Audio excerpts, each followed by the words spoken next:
This is Lisa from Mobile Tech Review, and today we're going to do a comparison Smackdown between the only two 3200 by 1800 QHD Plus display laptops on the market, or Ultrabooks. We have the Samsung Ativ Book 9 Plus on top and the Lenovo Yoga 2 Pro on the bottom, and we're going to look at them now.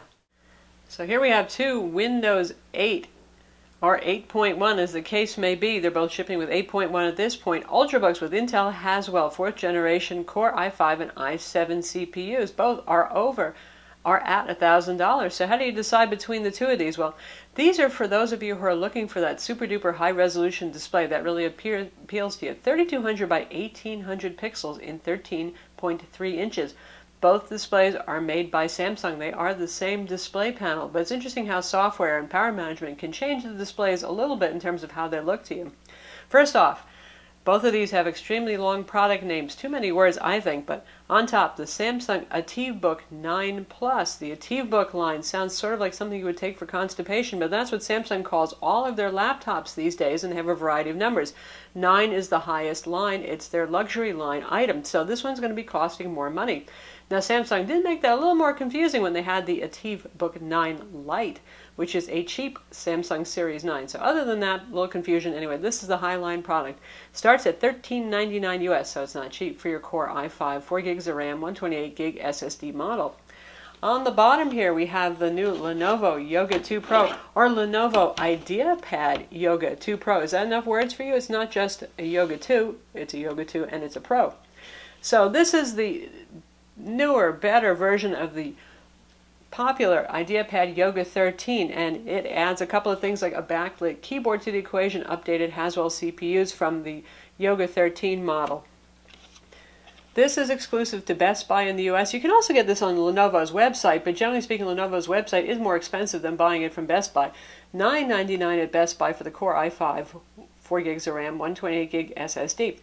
And if you want the i7, there's the i7 with 8 gigs of RAM and a 256 gig SSD.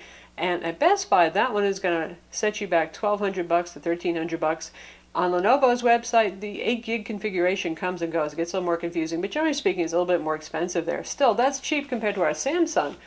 It took a while, but Samsung did finally come out with the Core i7 8 gigs, 256 gig SSD configuration, and that's a mind-numbing $17.99.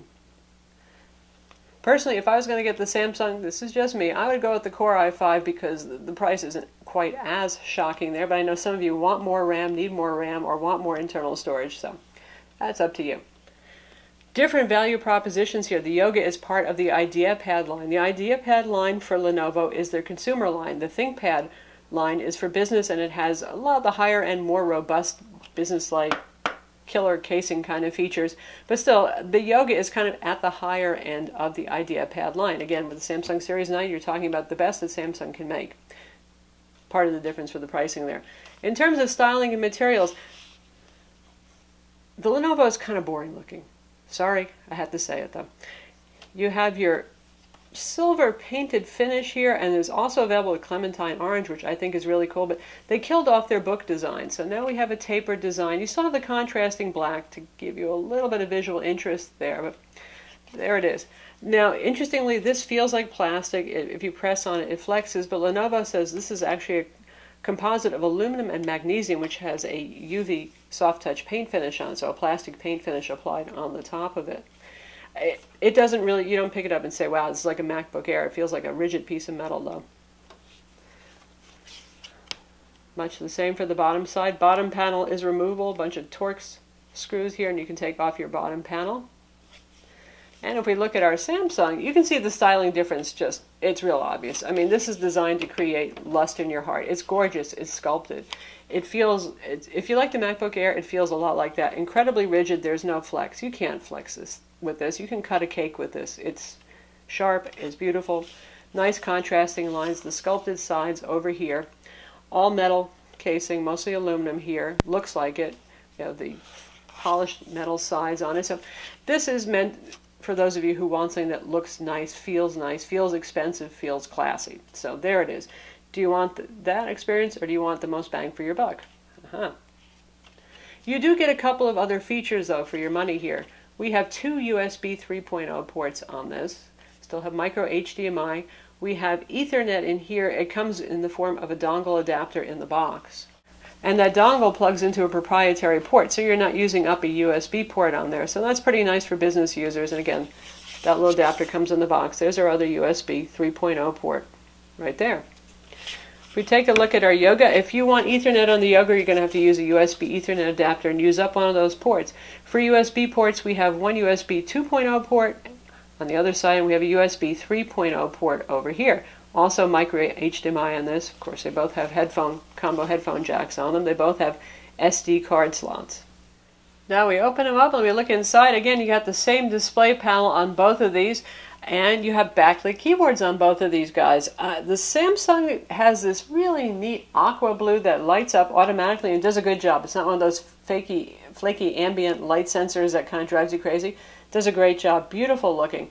The Lenovo has your basic white backlight. You get a little bit more key travel on the Lenovo, but I actually like the typing experience a little bit better on the Samsung. You could call it a little bit more punishing. There's not a whole lot of key travel there, but I find that my error rate is actually lower on the Samsung, and I like it a little bit more than the Lenovo keyboard, which isn't quite up there with the ThinkPad keyboards, but it's not bad.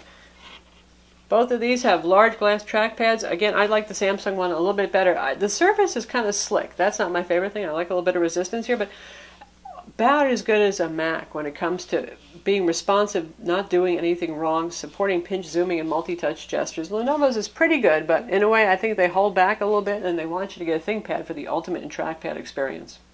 And to see the difference in key relief, and also to show you what this does right here, here's our key relief. It's pretty low. Granted, the keys are sunk down a little bit in the bezel area surrounding over here, but you get the idea.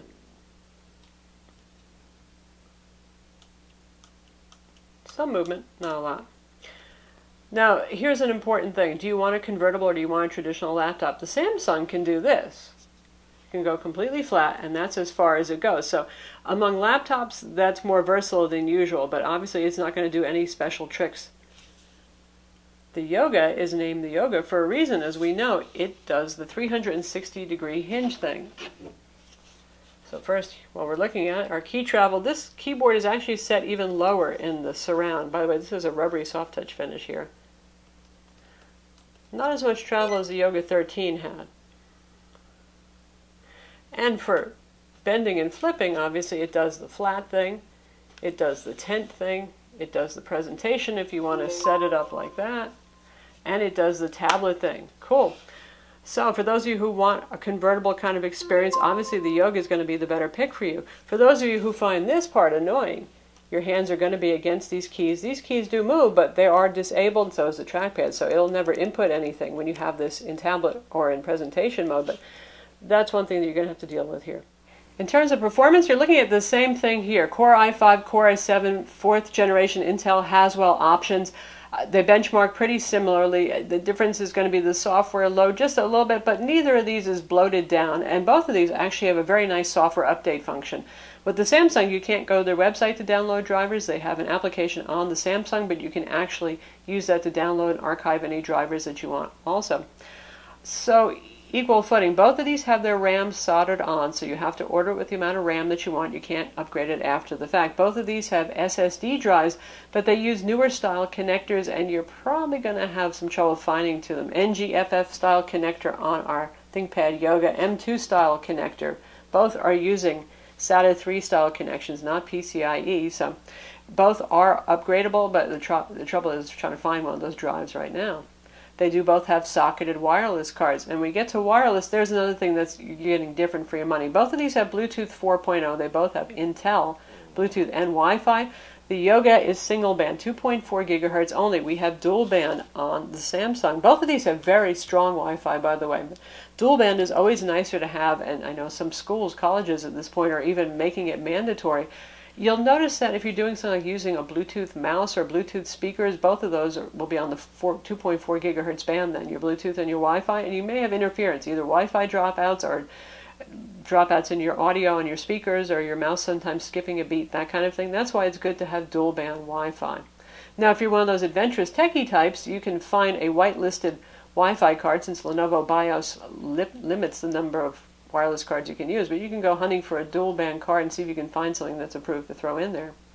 In terms of weight, both of these guys weigh 3 pounds, and though the Samsung might look a whole lot thinner because they're fooling you here with this very stylish thin design, you're still looking at something that's about a half an inch thick. So as I put them together, you can see that the Lenovo in tablet mode actually comes out a little bit thicker than it does in laptop mode. So I'll show you both ways, but a little bit thicker, really not a whole lot. And if we put it back into normal laptop mode, now the difference is even less. So despite the fact that the Samsung looks super duper much thinner than anything you've ever seen except for maybe a MacBook Air, they're pretty darn close. Alright, how about the displays? Yes, they're both Samsung made panels. They both use the same technology. They're the same part number.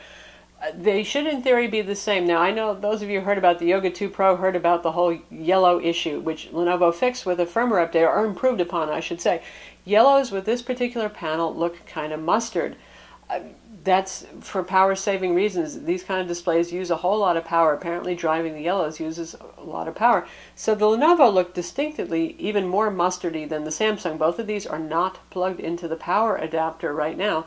And we have our Lenovo Yoga 2 Pro with that firmware update that makes the yellows look more tolerable, and in fact they now pretty much match the Samsung. If you look at the back of the Nokia Lumia here, which should be a lemon yellow, you can see that's not really quite lemon yellow, is it?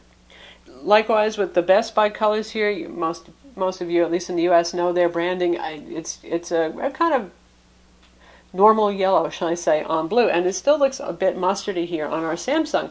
And if we look over at the Lenovo, you'll see the same thing. So Lenovo's update basically got it up to where Samsung was out of the gate. And I think a lot of people won't even notice unless you're looking at something like SpongeBob, where you really know what he's supposed to look like. So there's our yellow big, there's our yellow big. Now the interesting thing is, if you plug in the power adapter in the Samsung, you get absolute perfect normal color gamut. If you plug in the Lenovo, you don't get any improvement in the yellows. And that obviously is driven by the firmware, the energy management. So Lenovo could choose to change that if they wished. And now we've plugged in both of these into their respective AC adapters, and you can see how the Samsung has changed. Now your yellow is beautiful. It's spot on. It's the yellow that it should be. And the Lenovo hasn't changed. And even when we fiddle with energy manager settings, it still hadn't changed. And auto brightness is turned off on both of these, by the way. So for those of you who are color purists, you work in professional image and video manipulation, and you just might be the target audience for these, because these have very wide color gamut, 95% of sRGB. So they're some of the more color accurate displays you're going to get, well, at least when they're plugged in. With the Samsung, if you plug it in, you'll get your yellows as they should be. With Lenovo, not so much. Now, if you're not a color professional, you probably don't care that much about this, but for those of you who are, or who are picky about your colors, there it is. Lastly, how about battery life? Very similar hardware, right? They actually have fairly similar capacity batteries in them, but again, this has to do probably with power management and driving the display and some other things, and it's probably one of the reasons why Lenovo wanted to really be more aggressive with their display power management at first, because it has shorter run times. With the Yoga 2 Pro, I've been averaging about 6 hours on a charge. That's with the default balanced energy settings. With my Samsung, the T-Book 9 Plus, generally speaking, 7 to 8 hours. So it does run longer. Samsung may have the advantage there. They make the laptop, they make the panel, they know all the tricks to get all the battery life out of it. So there it is. In the end, what are you paying for? With the Samsung, you're going to get your dual band Wi-Fi, you're going to get 2 USB 3.0 ports, you're going to get Ethernet via proprietary adapter in the box. You're going to get, obviously, a more high-class, more high-styled look to the computer.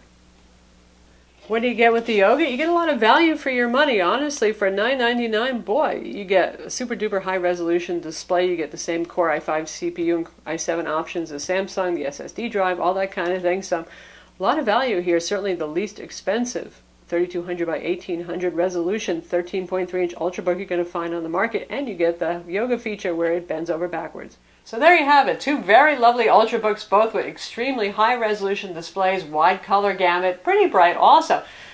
4th generation Intel Haswell inside. What sets them apart? You've seen. It's the styling, it's the classy looks of the Samsung versus just the values for the money on the Lenovo Yoga 2 Pro. Of course, you get a couple of extra creature comforts with the Samsung too, but is it worth the extra money?